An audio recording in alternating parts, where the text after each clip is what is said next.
It's Talk Erie and the Joel Natale Show. We're live from our Kingdom Financial Group studio here at 5th and State, also live on Facebook and YouTube. 406, Dr. Meghan Kinter is a partner in A Well-Rooted Life. She's a communicator, a leader, a trainer, and all-around good friend. Good to see you. Likewise, good to be here. Tell us a little bit about your origin story, because you've worn a lot of hats. I mean, did you have a stint in politics at one point? I did, yeah. I like to say that I worked in the eds, the meds, and the feds. So I started my career out with United States Congressman Phil English a long time ago. Worked in his legislative office, did a little bit on his campaign Were you here or side. were you in D.C.? I was here. Okay. Worked on his campaign for a number of years, a couple stints here and there. Actually was the executive director of the Republican Party for a short stint. So there's my political background. Wow. Yes. Still try to stay involved in some campaigns behind the scenes these days. Yeah. Went on to healthcare. So I worked at UPMC, which was then Hammett. Worked at the blood bank. And then went into higher education. So worked at Mercyhurst for about a decade, both in their communication and marketing department, where we were reaching out to the students, but then I also was the chair of the communication department, the academic side of things. Yeah, you know, your colleagues have strong connections with the show. So yeah. Phil English is one of our favorite guests. Yes. And certainly so is Brian Sheridan. Oh, I love Brian. Brian and I got to work together. Yeah, Did Brian's you? great. Wow. Yeah. So then I've had a couple of other stints in healthcare. Went on to work for Lecom Health. That was my latest. And now I'm working at DBC, remodeling construction and marketing and sales. Fantastic. Yeah. You got your PhD, you know, is it in leadership, or talk about that? Gannon University. I Nice. have to do a shout out there. Go Knights. Yes. In organizational learning and leadership, and that was what my master's was in as well. And the idea was that leadership, I really liked business, and the numbers, though the finances weren't the thing that I really wanted to study. Though ironically, I ended up in a lot of the data side. I really loved the people component, and I wanted to know more about the psychology and the behaviors of people, and not only people one-on-one, but people in systems. So how does the organization learn? How does it grow? How does it develop? The people in systems, do you feel like too many leaders are just kind of winging it and they're not giving it? Because here's the concept. We have this widget. When we're in business, we have this widget that we always have to turn, right? Yeah. And so we're hoping for help. Help me with this widget. Yeah. But oftentimes we can't step beyond and kind of work on building a better system so that the widget moves more efficiently and so on, you know? Yeah, so I'm going to answer yes to all of those. I think that leaders, we are winging it. We are winging it, yeah. In a lot of ways, and here's why. I think that a lot of times leaders are afraid to step into leadership because they feel like they don't have all the answers. And really, leadership a lot of times can just be one step ahead. Leadership is influence. And so you don't, regardless of your title, you can lead the people around you. And part of that's understanding how people operate, how the system's going to work with the people. And I love what you said there, and you didn't say it exactly, but I'm going to say it back to you and make sure I'm getting this right. It's about stepping outside of the widget making, step outside of working in the business to working on the business. 100%. And I think leadership, we have to do timeouts from time to time to step out and say, is this working? Is this effective? Not just are we making money or are we delivering service, but are we being effective in empowering the people around us so that they continue to grow, they continue to thrive, so that we can continue the mission of the organization, whether that's in for-profit or in nonprofit. So tell us a little bit about like the mission of Well-Rooted Life, because I would imagine this is scratching the itch that you just mentioned. Oh, absolutely. Yeah. So Well-Rooted Life started a number of years ago. Actually, it's kind of undergone some evolution. And so I've done a lot of corporate training, coaching, consulting over my 10 years. So we had a consulting business for a number of years. And several people know my story. It's pretty public that my daughter Madeline died by suicide almost 4 years ago. Terrible, absolute tragedy. And I can't think about it too much, or the show's going to end and I'm going to just cry. So I'm going to move on quickly. But that really had me step back and say, this is such a hard experience in my life, to the point where, I would say for the first 60 days I was in bed. It was very hard to function. And then we actually shut down one of the businesses, the Just Cause Collaborative, that a business partner and I had, because I was not able to continue to do that and still maintain my family. And I say all of that to say I started doing some reflection after about a year on what was it that I kept going, because I was interacting with a lot of other individuals who had lost family members to suicide or to drug overdose and to a number of other things. And we were at different points in our journey. And I felt like I was making progress. You never move on, but you definitely move forward, or you have the opportunity to move forward. And it came back to these core concepts about being grounded, about having emotional intelligence, about having a process in place, habits, if you will, about finding your flow, finding your passion, maybe rekindling that passion. And how do you take hold of that? And we really leaned into that. So my husband is the other partner, my other partner in crime in Well-Rooted Life. He is in Albuquerque, New Mexico. Otherwise, would have invited him on today as well, delivering our oldest daughter to her first placement in the Air Force. Oh, congratulations. We're very excited about that. Yeah. But we looked at ourselves and said, what is helping us sustain at this point? And I will say that Jesus, number one, but then followed by that, what are some of the practical things that we can really not only use for ourselves, but we can share with other people? And so Well-Rooted Life really came from this concept that we believe that everyone is born with a passion, everyone is born with a purpose, and how do you take hold of that purpose and passion and be able to really share it with those around you? We think that everyone's called to share their giftings, and so it's about giving a structure to that. So that's not necessarily for those C-level executives. It's for everybody to be able to live out their passion and purpose. I would say yes. Our focus mainly is on individuals who are really feeling stuck. So I always say, and this is like I said, it's really gone through a number of stages. My life's purpose is helping people and businesses get unstuck.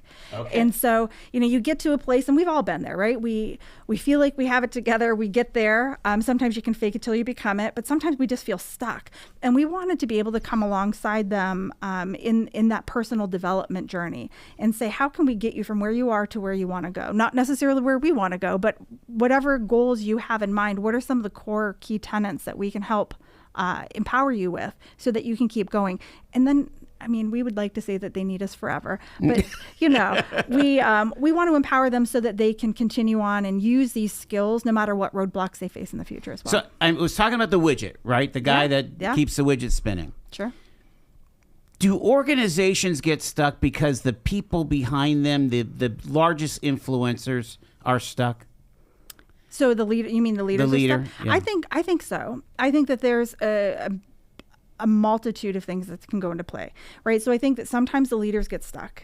So the visionary of the organization, maybe it's the owner, maybe it's the CEO, they're stuck. They're stuck in their ways. They're stuck in the way that they want to run the business. Sometimes it is the external environment, right? Things change. So the typewriter, kind of went away, or we had to evolve. I want to break into fax machines. Right. Yeah. Some did, I'm sure. But you have to evolve with the times around you. But I think sometimes it's also the systems that we've built. We spend years and years and years building these sometimes complicated systems, and we train up the people around those systems to do the systems, and then we say the world is changing or we're changing, and it's both the system and the people that have to evolve. Back in my business days, back in the 1900s, as my teenagers like to say, in business school, we were taught that you had this person and they were frozen in time. You taught them how to crank the widget, and they stood there and they cranked the widget just that way forever and ever. I don't know if that was always true, but that's what we were taught. And when you wanted to make a change, you had to unfreeze that person, meaning their mind, right? Unfreeze them from this, train them up, and then refreeze them to this new process that you were going to set. Well, the world around us moves too fast to do that. We don't want people to be frozen. We want people to be able to evolve. Critical thinking becomes more important. That's the second time you've brought that up. Yes, it's important. But We're going to go there in a second. Keep but going. to be able to not just learn a process or a system or how to turn a widget, but to understand the why behind that, so that they can continue to evolve and make decisions as they move forward. Wow. All right. Let's look before we go to break. Let's talk critical thinking, because that seems to be, when I do conversation about education, right, about young people and so on, there's a great fear that at a couple different levels, that first off, because of the of our technology and our inability to communicate as well as we used to, because now we have these devices, so I could text you instead of talking to Megan. I could text her. That we're losing the critical thinking skills, but we're also there's this also trend in higher ed to go for practical skill sets. And I feel like the pendulum is swinging way too far on the practicality thing and not so much on philosophy and theology and the humanities that develop critical thinkers. Yes. Weigh in on that. Yeah. How much time do we have? You got a bit. All right. It's an hour show. I am a product of a strong liberal arts background. And I don't think it just not even in the university sense, but just in the exposure to a wide variety of arts and culture. I think it's so important. And in fact, they show it even from early childhood, that reading improves when children are exposed not to how to read, though that's important. My sister-in-law, who's a reading specialist, would be upset if I didn't say that. That is important. But it's also about exposure to a wide variety of subject matters. And so I think when we take that out and we begin to narrow in on a specific subject and don't give the children or young adults or even adults exposure to a variety of subjects, whether that be, again, arts and culture, philosophy, psychology, I think we really limit ourselves. I think the critical thinking might be limited. Well, two things. Number one, I have to step back and say, what system have we built that has led us to this lack of critical thinking, right? So we can't just blame the children or the young adults for living in the system that we've built. But I think I've taught at the university level. I do think that hands-on education and experiential learning is really important. But I think that if we get really narrow in that, so I taught in the communication department, if all we talked about was how to communicate and didn't give them exposure to anything else in the liberal arts, we didn't expose them to psychology, we didn't expose them to sociology, we didn't expose them to mathematics, they wouldn't be able to function well. And so I do think, to the liberal arts piece, that exposure is very important. But I also think that the experiential piece is key to us moving forward. And Gen Z, that's how they learn. They're not opening up books. They want to be able to experience it. They want to be able to watch a video about it, and then it's kind of the flip the classroom model, and then go and apply it, or maybe apply it, and when they're not succeeding, then get the information. We're talking to Dr. Meghan Kinter. She's with us here. Got to take our first break. 20 after 4 at Talk Erie.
Dr. Meghan Kinter is with us here. It's Talk Erie and the Joel and Natalie Show. We're talking about leadership, and I saw you at a talk, and you were talking about the transfer of knowledge, and we were really kind of getting into the intergenerational piece here. Okay, so you're right in the middle. I'm a bit older than you. Thanks, Joel. You're not nearly as old as me. But, but there's some folks that are younger than you that are in the workplace. And I'm sure we've had generational conflict throughout all of man history, right? Mm-hmm. But it seems like it's very, very hot topic these days. Sure. What are you observing about the intergenerational conflict, and is it all about communication? Well, I think that that's a loaded question. You like to ask the loaded questions. Sorry. So I'll focus on the communication piece. Yeah. But I think that one of the challenges that we're facing is that the ways that the generations have been brought up and have learned to communicate are so different. Even though, I talk about the baby boomers, and the baby boomers are on social media, my friends. In fact, some of the fastest growing demographics on some of the platforms are baby boomers. So they can. That's why the kids don't want to do Facebook. Right, they move off of grandma's Facebook. on Facebook. I'm not going to right. deal with You're that. absolutely right. Yeah. And so they are using the media, but not in the same way. Okay. And their preferences are different.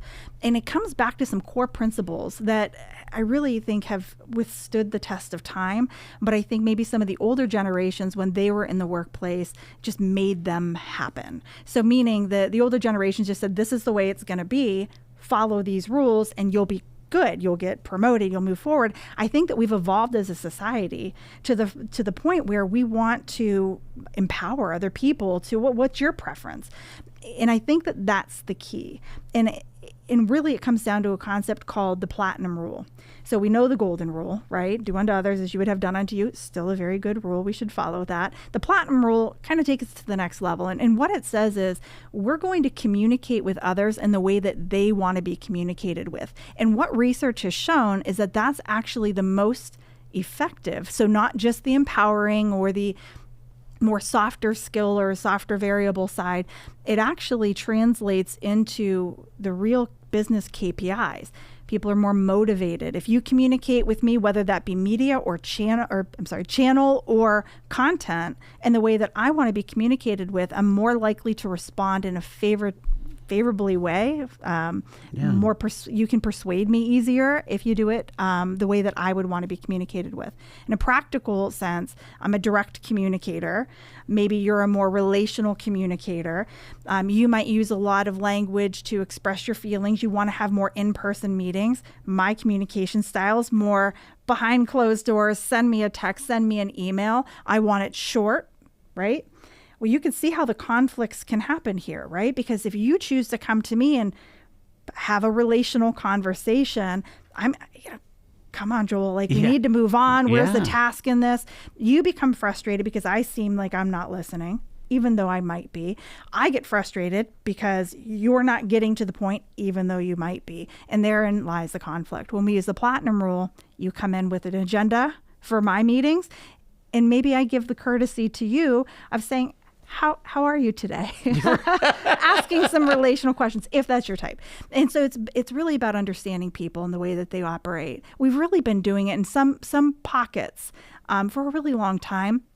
I just think now it's more accentuated because there's so many different ways to communicate. There's so many different generations in the workplace. So that goes right to one of the things that you pointed out that you focus on in your training is emotional intelligence. That's right. Kind of reading the room. Sure. Yes. So emotional intelligence has 4 components, and I think that we miss some of them. I think that some people are really good at some and skip the others. And really, emotional intelligence comes down to being able to do all 4 well. And the 4 are understanding yourself, so self-awareness, being able to regulate yourself, because I can understand that I get angry when I'm hungry, because that's true, but I might not choose to eat, and so that's not good self-regulation, right? So self-awareness, self-regulation, but I also need to be able to read people. And so being being others aware, understanding body language, understanding communication preferences, really learning about the people around us and how they operate, not just through our lens, but through their lens. really empathy, right, comes into this. And then finally, that fourth box in emotional intelligence is really managing the relationships, which it's taking all three and bringing them together. And that's where the communication comes in, conflict resolution, being able to navigate, persuade within a context of more than one person. How do you train for that? Oh, there's lots of training. For emotion, for EI. Absolutely, yes. And the Manufacturing Business Association offers a training on that that I used to do. One of my esteemed friends now teaches that class. Yeah. But you can teach for that. It is a skill. Some people come more naturally wired for emotional intelligence, or maybe one of the four boxes just comes more naturally. But all of us can continue to increase those skills.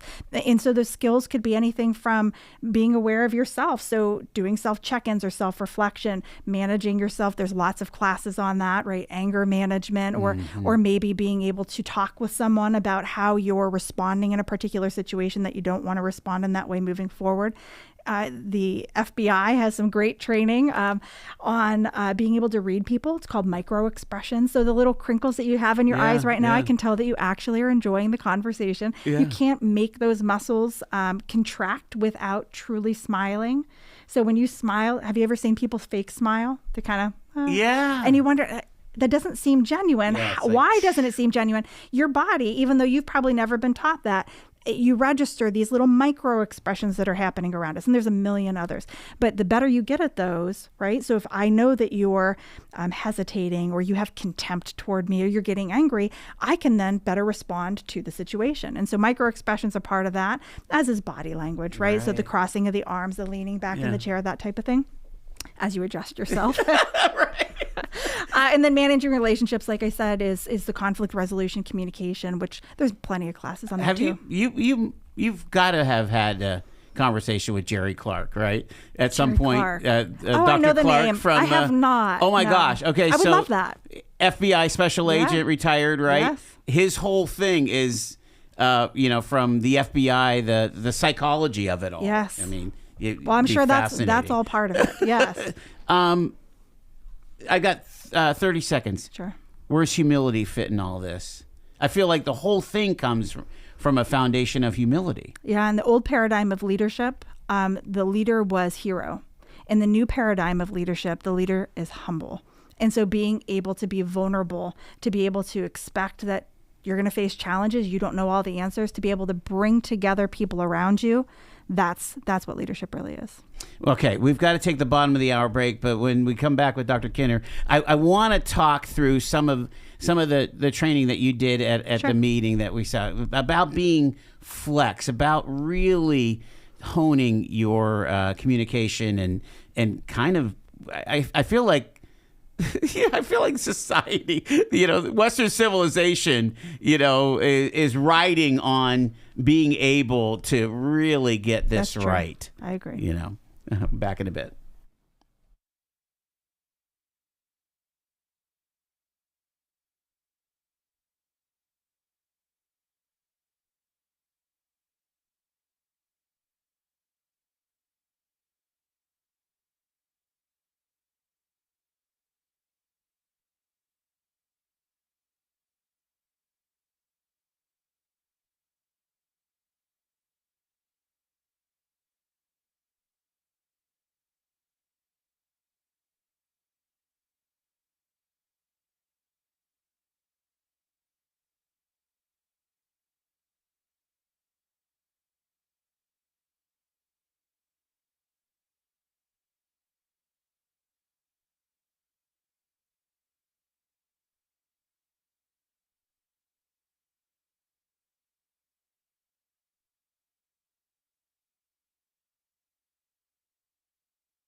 What's it take to have a well-rooted life? What's it take to be a more effective leader? That's what we're talking about here on the Joel Natale Show on this Monday. Dr. Meghan Kinter is with us here. She is a partner in the Well-Rooted Light. She's also the director of marketing and sales for DBC Remodeling and Construction.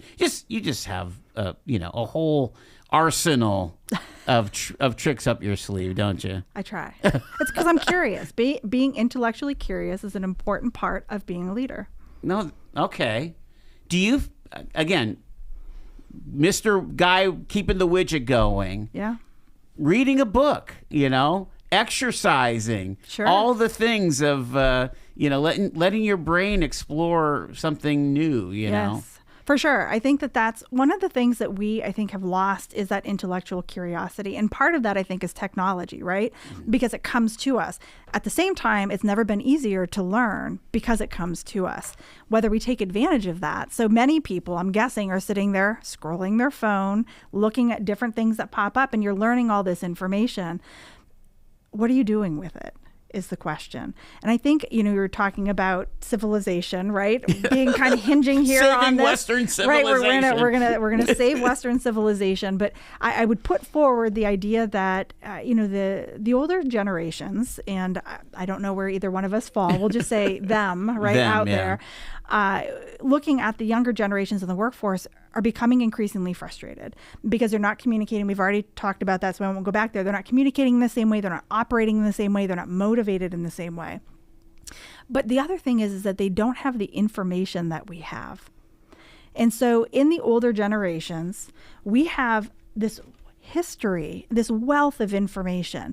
And maybe it's not the process. Maybe it's not the systems that used to work. But that information, that historical knowledge is what really will help us not have to go back and recreate the wheel over and over again. It's what really is going to help us move forward. But the challenge is how do we get it from the older generations to the younger generation in a way that they're going to receive it and be able to do something with that. And I think that as leaders, we're called to do that. I don't think it's an option, right? Because the younger generation, Gen Z, will just pick them.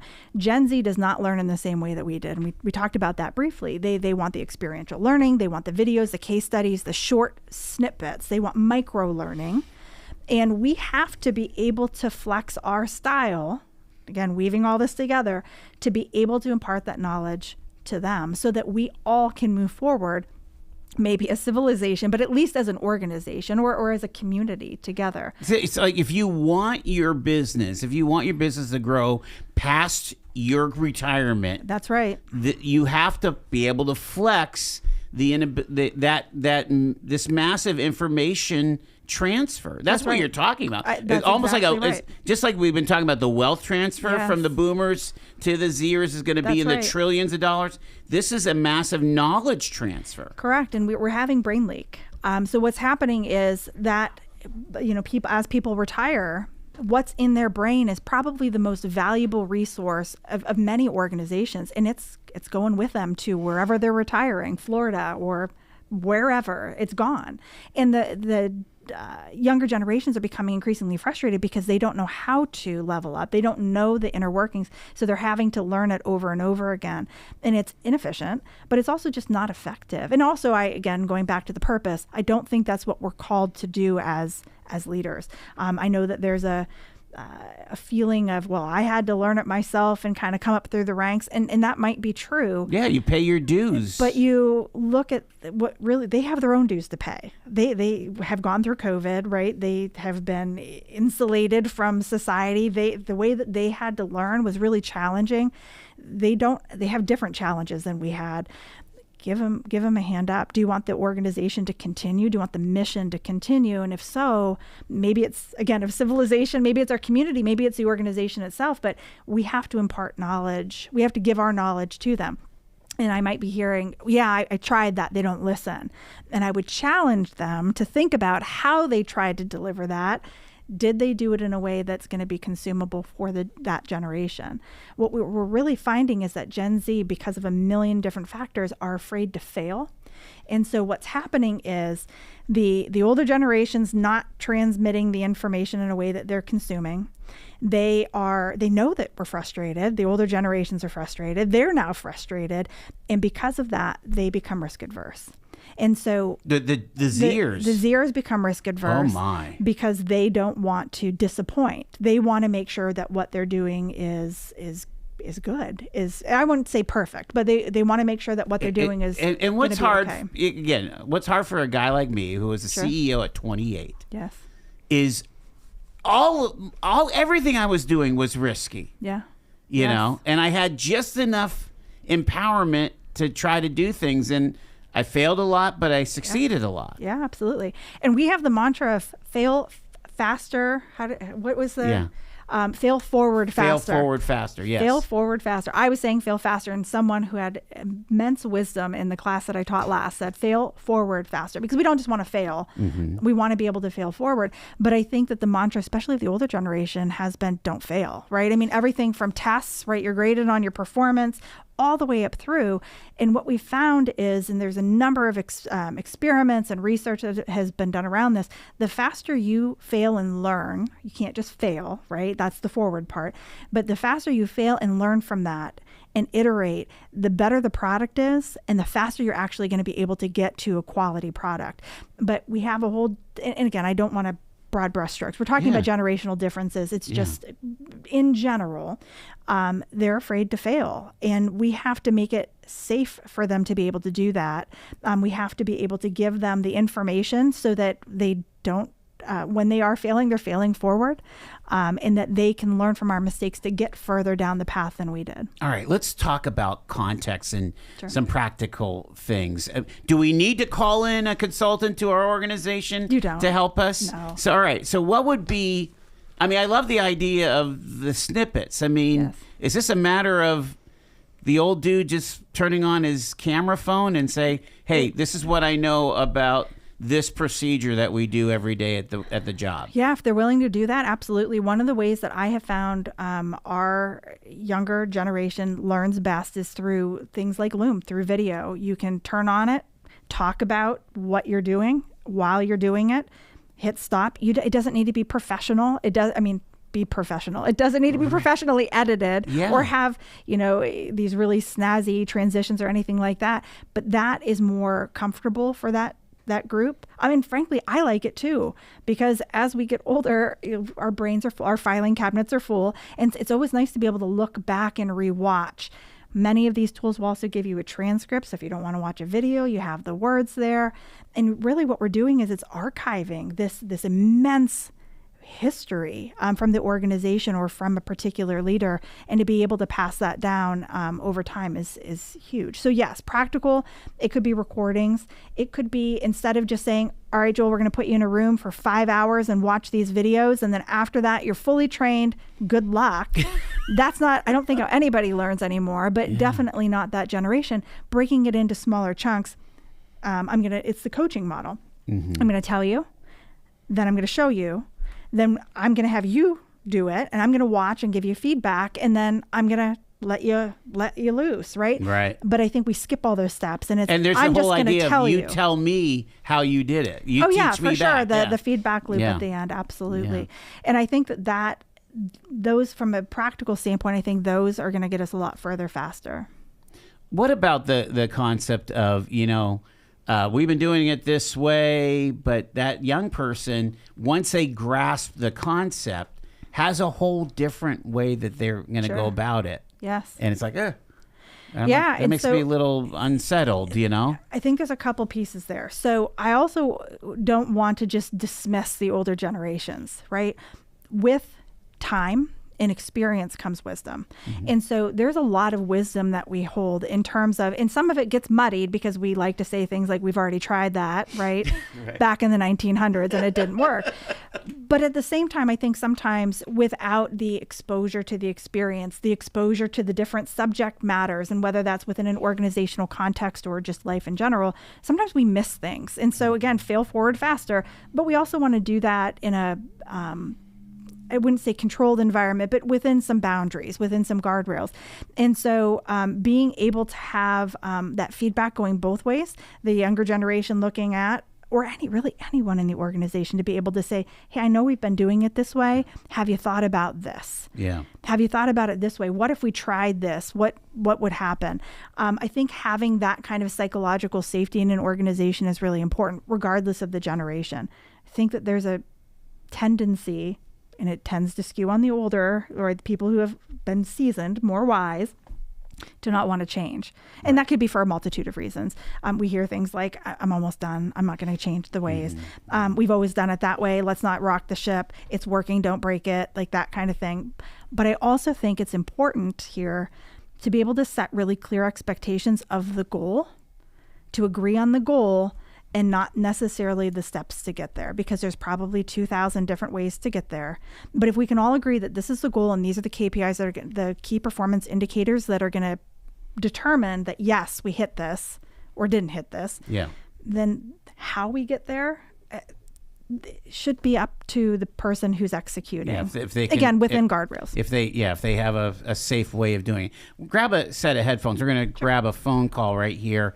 Hi, you are live with Dr. Kinter. Here we're doing a little leadership training. Go ahead. I'm really enjoying this, and I'm really enjoying the educational component too. I have a question though. I'm really listening to how people are learning, and one of the things I've always found interesting is, and I'm really interested in the doctor's opinion on this, is we bring somebody into a new organization, and I'm not talking about a garage shop, but it'd be a pretty good sized place, 50, 80,000 square feet, whatever. And he's going to be a welder, he or she. And they come into the plant, and they show you where the time clock is, maybe if you're lucky where the bathroom is, and there's your welding booth, go to work. And one of the things I've always tried to do with new guys that I get underneath me is give them a tour of the whole plant. Yeah. So at least they understand, yes, you're going to be welding pieces of cheese all day, but here's what happens to them before you get them. Here's where they come from, and here's where they're going. So there's an overview of the whole mission of the company. Does that make any sense? It does. And in fact, what that's going to enable that person to be able to do is think critically. So we're back to the critical thinking piece, because if I'm just doing the widget turning or welding in this matter, and I don't understand where it's going next, or I don't understand where it came from, then my decision making, all of the things that I do are going to operate in a vacuum. And so I might be doing something that is inhibiting the person in front of me, but this is the way I want to do it, because if I'm only looking kind of myopically, right, with blinders on at my task, it's more efficient for me. It's more effective for me. Or maybe, I'm going to get better kudos if I do it this way. But the problem is if the person upstream gets that from me and it's not done in a way that's going to help them, then I've actually caused more problems for the organization. And likewise, right, if I don't think about the person that it's coming from, then I might not set them up well. And so being able to have a full picture, I think, is absolutely the way. And how long does that take you to do? Right? You said you gave them a tour. A good solid tour takes me about 20 minutes. Right. I mean, so a 20-minute investment. Because you can overwhelm people too. There's a lot. Yeah, you're absolutely, that micro learning is important. Absolutely. But if you take 20 minutes of time, and then maybe, the next week you might do something else to give them a little bit more context. So we'll just say 3 times you do this over their first 60 days, 90 days, right? That investment of 1 hour, and so you can figure out the dollars on your end, that now gives that person exponential advantage than anybody else if all I'm looking at with blinders on and I'm gonna weld all day long. That person now becomes a resource to say, hey boss, I was looking at this project and I really think that I could do it differently and set this next person up better. They're not going to be able to do that if you skip that step. I know Joel would be surprised because he knows me that I would be associated in any way with critical thinking. Is that right, Joel? There you go. Thank you for your answer. That was great. Thanks. Thanks, man. Thanks for listening. Bye-bye. Well, and it turns the job from being a task-oriented job to mission-oriented. Like you're understanding the mission of it all. And what's interesting is a lot of people will come in, like the actual employees themselves, and they'll say, I don't need that. I don't need that. I don't care about the mission. All I care about is paycheck. I just want to, it's what we call transactional leadership, right? I come in, I do my thing, I get handed a check. I picked strawberries as my very first job.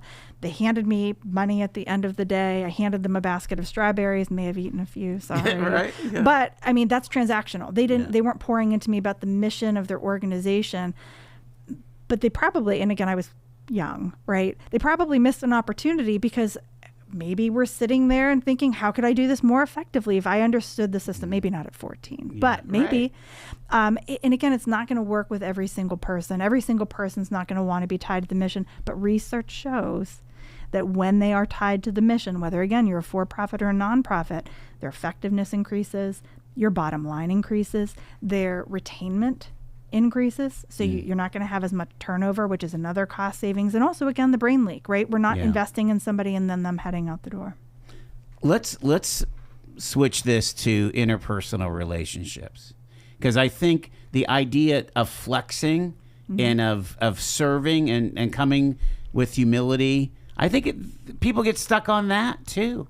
Sure. And so you're dealing with a mother-in-law, let's say, you're dealing with. I love my mother-in-law. So do I. But so this is easy. But people grow up in different cultures. Sure. People grow up with different values, and you're just trying to communicate. You're trying to get along. You're trying to save Western civilization, and you're a little part of it. Yeah, I love that. What's just a pro tip? Get curious.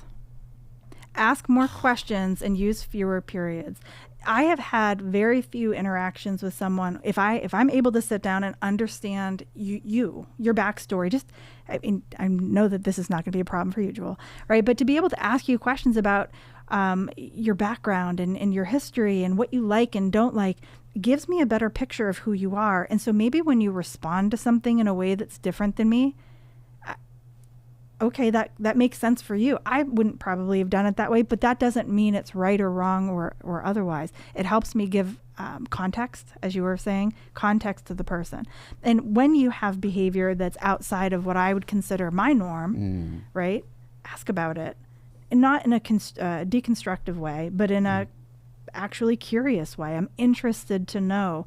Walk me through it. And this, whether it's my spouse, my children, my mother-in-law, walk me through your process. And I'm trying to use kind of an abstract view here, but how did you get from here to there? Yeah. Because if I can understand your thought process, I can then better understand how you're going to respond the next time. Or maybe what I said that might have triggered you, not that I make people mad, but I might have triggered you in a situation that I didn't do anything that I thought would be triggering. But to say, okay, it seems like the conversation just shifted. Talk to me about what happened here. And then it's on them, right? Because some people will say, I don't want to talk about it. Okay, I totally understand that. That's no problem. I'm here if you do. Why I'm asking is because I don't want to make you upset. My intention's not to upset you, right? 'Cause usually those are the problems, right? Those are the times that I get called in. It's never, hey, things are going really well. Everybody's getting along. Do you want to come in and hang out? It's everybody's mad at each other. Nobody's speaking and we have conflict. That's usually when we notice communication patterns aren't working, is when we end up in an argument, right? Side A fails to see side B's perspective. And a lot of the solution is you have your story, and in your story, you're the hero. Everybody is. In my story, I'm the hero. How do these two heroes coexist? How can we write this story, at least in this point in time where we have to exist together, so that we both can be heroes in our own story? We both can have our own path forward, but both of us have to move forward together, or it's not going to work.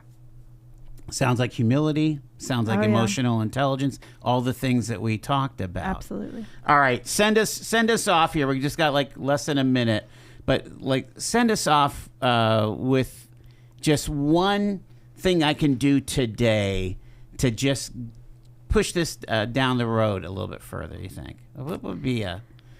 I don't know. There's so many. I know. Is this where I push for them to call me? No, yes. I don't want to do please that. No, please do. Obviously, I always, anytime I have an opportunity to talk to folks, I say, email me or call, and I'm happy to answer questions because learning is continuous. I'm happy to answer that. But here's what I would say. I would say that the biggest tip that I can give leaders is that to remember that we are not learning just to learn for ourselves, that you are given so many gifts, right? as you walk through life, you have experienced so many things. And that's, if you walk out of this world, if you walk out of your organization without having given that back to someone else, then I really think that we've missed the mark, because that's not what we're here for. We're here to give. And one of the best examples I like to give is the palms open, palms closed. I can walk through the world with my fists closed and hold all that information in, and it's kind of a fighting posture. But the problem is if my fists are closed, I also can't receive. But if I open my hands up and I give that knowledge away, if I give to other people, I can also receive. And so it works both ways. So that's what I would send you off with, my tip. All right. Practical tip. How do people get hold of you? Go ahead. The easiest way is probably email Meghan, MEGHAN, at mywellrootedlife.com. Dr. Meghan Kinter, mywellrootedlife.com. Thank you so much. Thank you for having me. This is so much fun. I appreciate it very much. I appreciate you. Thanks, Joel. You got it. It is 5 minutes in front of 5.